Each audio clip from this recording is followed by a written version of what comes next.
அன்பு செல்லமே, சந்தோஷமான விஷயத்தை தான் நான் என்ற உன் வீடு தேடி கொண்டு வந்துள்ளேன். உன்னுடைய வாழ்க்கையில் என்ன நடக்கப் போகிறது?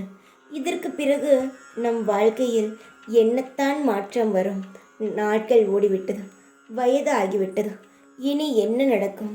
எதுவும் மாறாது என்று சலித்து கொள்ளும் உன் மனதை கேட்டுத்தான் நான் இரவென்று பாராமல் ஓடி வந்துவிட்டேன்.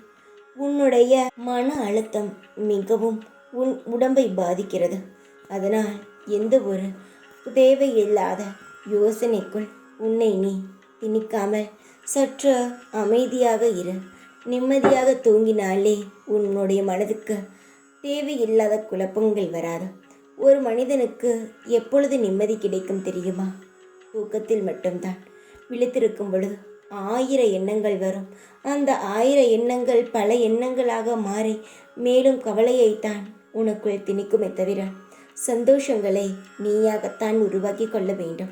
சிறு விஷயம் கிடைத்தால் கூட அதை சந்தோஷமாக பார். அது பல சந்தோஷத்தை உருவாக்கும். கவலைகள் மட்டும்தான் ஒன்றை உருவாக்குமா? இல்லை, சந்தோஷங்கள் கூட பல விஷயங்களை உனக்கு அள்ளித்தரும்.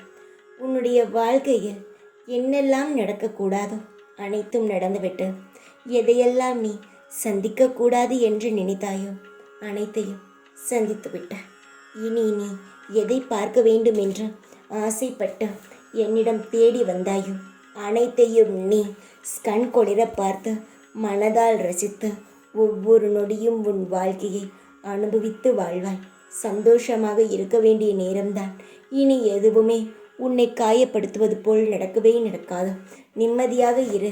உன் வாழ்க்கை முழுவதும் நான் நிறைந்து இருந்து உனக்கு அனைத்து சகலங்களையும் தருகிறேன்.